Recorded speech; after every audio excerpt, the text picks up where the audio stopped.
FSN Radio. It's all about what's next. Go to financialsurvivalnetwork.com and sign up for your free weekly newsletter. You'll also get 3 free reports. The Financial Survival Network. It's all about what's next.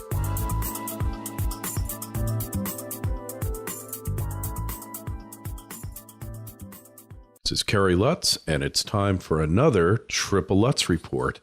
So no discussion of the Second Amendment would be complete without a discussion of California State Senator Leland Yee. He's from San Francisco, a big anti-Second Amendment guy. He's been indicted or arrested on suspicion of federal corruption charges, and the state legislature is preparing to suspend him with pay if he does not voluntarily leave. And the action is supported by the leader of the Republican minority. I think in the last 3 weeks, they've arrested 3 Democratic legislators in California. And, I just want to know what's wrong. Why only 3? They're obviously not trying very hard. And he was arrested a couple of days ago for charges of corruption and gun running. And, this is a guy who Piers Morgan loved this guy to have him on because in typical Democratic fashion, he didn't know anything about the Second Amendment, what it stood for.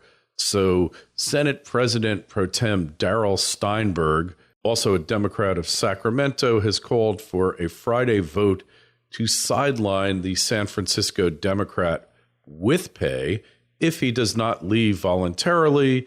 Action supported by the leader of the Republican minority. Yee got arrested by the FBI in a criminal sting operation that also ensnared a notorious Bay Area gangster known as Shrimp Boy. And you got to wonder, is it because he's little or because he smells funny? And it abruptly ended Yee's campaign to become California's Secretary of State in this year's elections. But what's a little arrest? In California, I think that would probably make him more qualified to run for office. And, basically Steinberg said leave in an open plea to Yee at a news conference on Wednesday. Don't burden your colleagues in this great institution with your troubles. Leave. And Yee is the 3rd Democratic state senator to fight criminal charges this year. It's still early. There's time for more. A guy by the name of Senator Ronald S.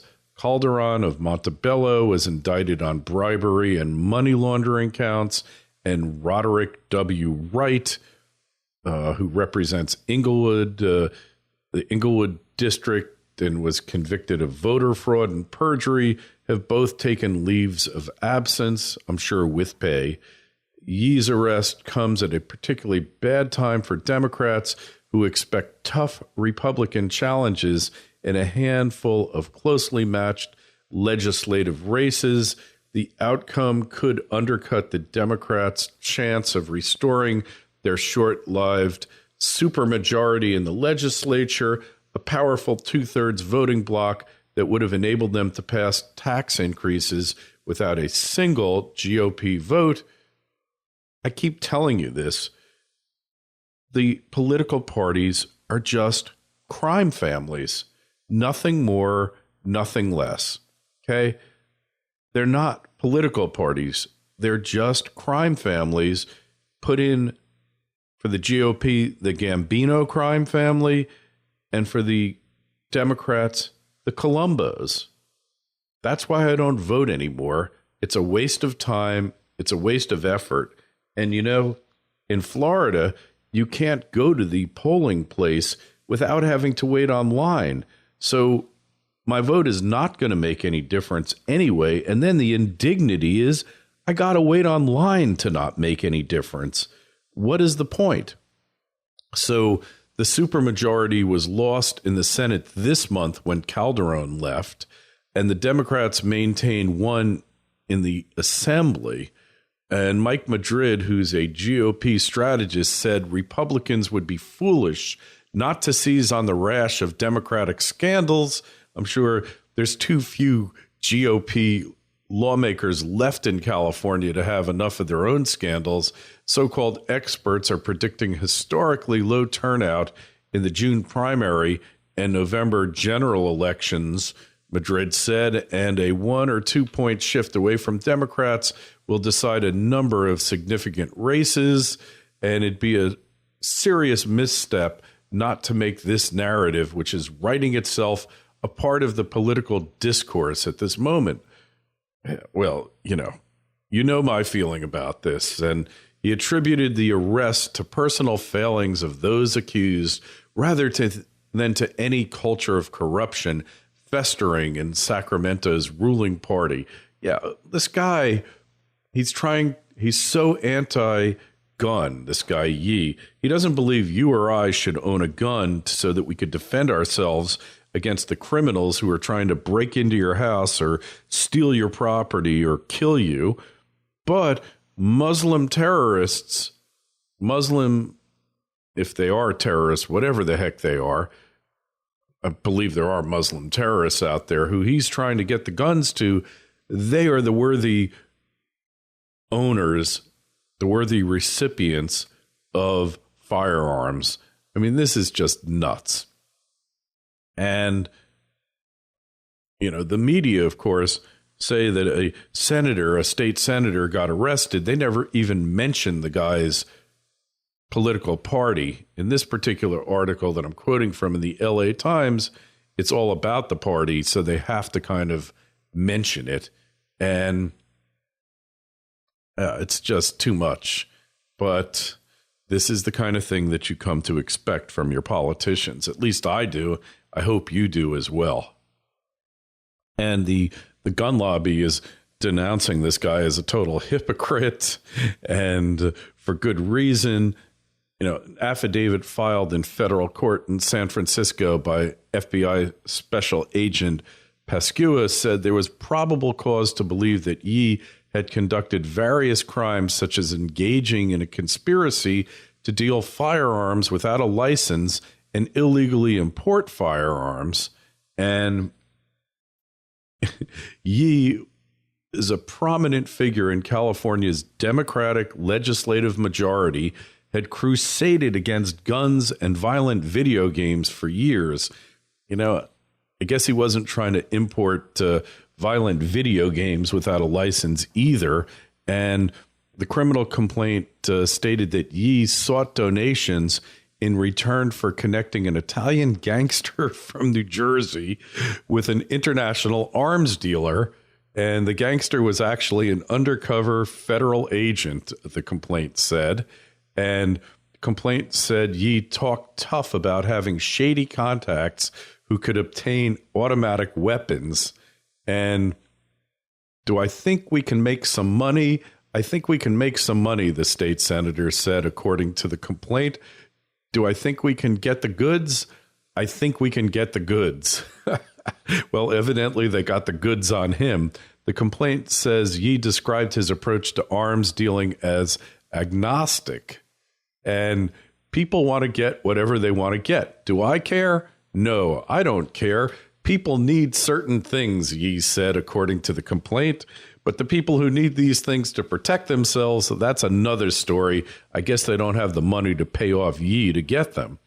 And the Citizens Committee for the Right to Keep and Bear Arms issued a statement ripping the 65-year-old San Francisco Democrat. If these allegations are true, Senator Yee is easily the biggest hypocrite on gun control to walk the halls of the Capitol in Sacramento, if not the entire United States, said the group's chairman, Alan Gottlieb. It's hard to fathom this kind of activity on a scale as massive as these court documents allege. If Senator Yee and his fellow Democrats are convicted, they're going to wind up in one of the biggest gun-free zones in the country, a federal prison. And look, Nanny Bloomberg is no different.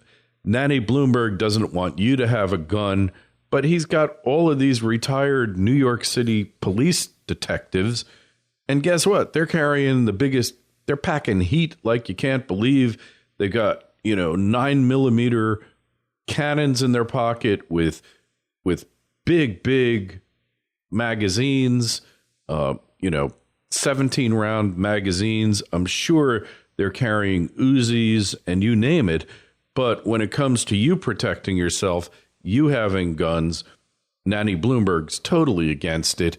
And, I don't even want to say what this guy, Andrew Arulanandam, a spokesman for the NRA, said Yee was a hypocrite. This poster boy for gun control is a scumbag.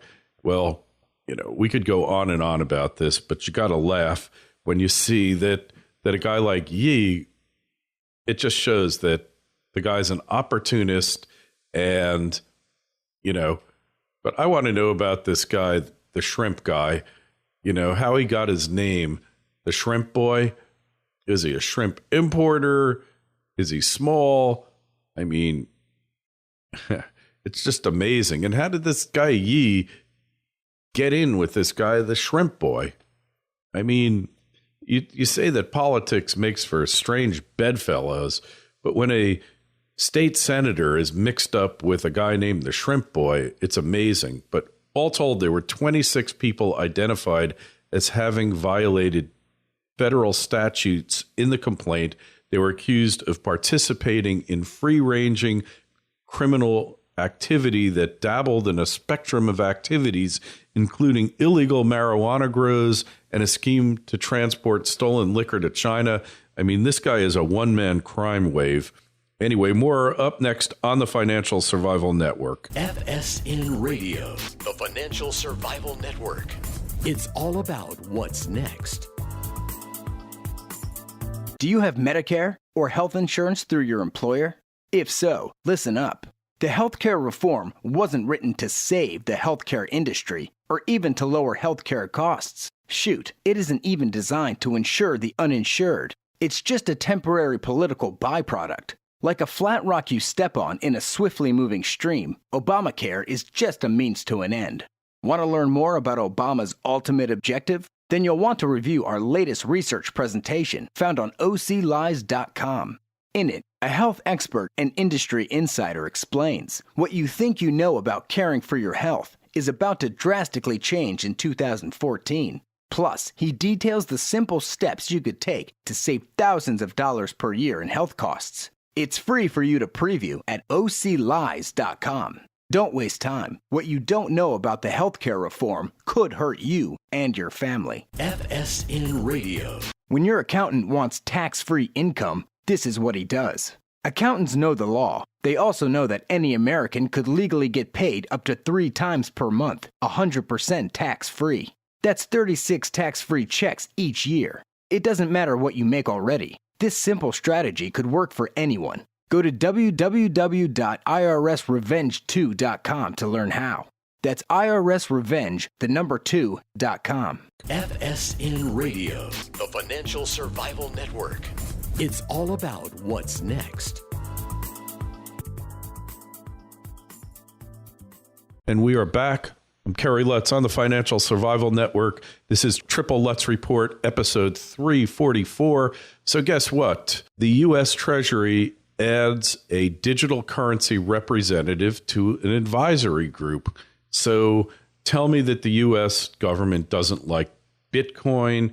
At the latest Bloomberg breakfast event held in New York on March 18th, David S. Cohn, who's Undersecretary of the U.S. Department of Treasury, discussed the challenges of digital currencies as part of a broader conversation with the media outlets Matt Miller to air on Bloomberg TV. And in the hour-long talk, Cohn spoke about the organization's role as a global leader in educating consumers and governments on the evolving issue, paying particular interest to the potential illicit uses of digital currencies, as well as the measures it's willing to take to ensure their proper use. And most notably, Cohn revealed that the Treasury is taking an interest in ensuring that digital currency industry evolves in a regulated manner despite these concerns. So for the first time, Cohn said that his group will be including an unnamed member of the digital currency community as part of the Treasury's Bank Secrecy Act advisory group in an effort to work towards this goal. Don't you feel better knowing that? And chaired by the Financial Crimes Enforcement Network, otherwise known as FinCEN, director, the body makes recommendations to the Treasury on issues regarding the Bank Secrecy Act, which is exactly the opposite of that. It's the Bank Unsecrecy Act, whose sole job is to open up all transactions to every aspect of every agency of the U.S. intelligence community, whether it's the DEA, the Secret Service, the NSA, the CIA, the FBI. They all have access to your bank records almost at will because you have no Fourth Amendment rights any longer. That's what this is all about. And the U.S. law requires that financial institutions help detect and prevent money laundering, whatever the heck that is. And basically, money laundering is whatever they say it is. And this is what Cohn says. We are hopeful that formally including the virtual currency community's voice in the BSAAG will mean that our regulatory approach as a whole, including our approach to virtual currency regulation, is better informed and more effective. And let me translate that for you so that they can figure out where all the digital currency is going, what it's being used to purchase, track everything so that they know what you're doing. And that goes back to Operation Dirty Money. They want to know everything. Okay? It's that simple. Cohn indicated that there had already been ad hoc meetings with members of the community, though this move is intended to ensure such conversation is more consistent. So they're already tracking you. Got it? Okay? Accounting for illicit use, Cohn began his prepared remarks by denoting the dangers of digital currencies. It goes on and on. You know, he evoked the now defunct digital currency Liberty Reserve, a site shut down through measures made possible by the controversial USA Patriot Act, which it was never intended to be used for, and Silk Road, the online black market seized by law enforcement officials in late 2013, which also made the federal government the largest owner of Bitcoins in the world, over 100,000 of them, calling the negative attention paid to digital currencies in respect to these organizations well-deserved. Oh, yeah. Well, thank you, Cohn. And he also addressed the innovative aspects of the technology, but suggested the full power of illicit use of digital currency remains something it needs to consider. For terrorist financiers, virtual currencies are understandably appealing. If funds could be swiftly sent across borders in a secure, cheap, and highly secretive manner, it would suit their needs well. Moreover, access to a fully anonymous or even pseudonymous currency would allow terrorists to better cover their tracks. And the government, too. Wouldn't that be the case? Despite these risks, however, Cohn indicated that his agency's approach to digital currency would be rooted in two guiding principles: fostering innovation and ensuring transparency, and making sure the government can track it all. But he doesn't say that, does he? You know, we've been through this. We've been to this rodeo before. What they want is the ability to track everything. What the innovators want is the ability to get all potential competitors regulated out of existence so that the people who get in early, well capitalized, are the ones who succeed, and all the other ones get regulated out of existence. You know, you can just see this coming. It's so obvious. Cohn also suggested that it will seek to regulate digital currencies only at the points where digital currency is exchanged for real money. At the current adoption levels, we think that this type of oversight is sufficient to guard against money laundering and other finance threats. Yeah, come on. He indicated that long-term Treasury may move to apply cash-like restrictions to the use of virtual currencies, though this, he said, would come with wider adoption. For now, Cohen said he remains focused on working with international partners, including the European Commission, to increase global understanding of the illicit threats associated with virtual currency and regulatory approaches to confront them. Give me a freaking break. They're not to be trusted. Their intentions are obvious. What they want to do is obvious. And how it's going to end up is also obvious as well. So be prepared. The handwriting's on the wall, and you know what's going to happen. More on digital currency. There's something called Auroracoin, which is going to do an airdrop.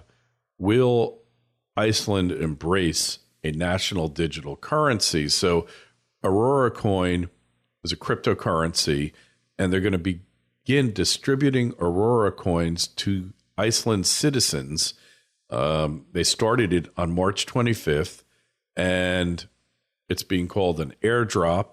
They're going to send 50% of the total Auroracoins in circulation to the country's populace, and they're going to keep doing this. There's supposedly 31.8 Auroracoins, roughly $385 per citizen will get them per resident if they have a resident ID.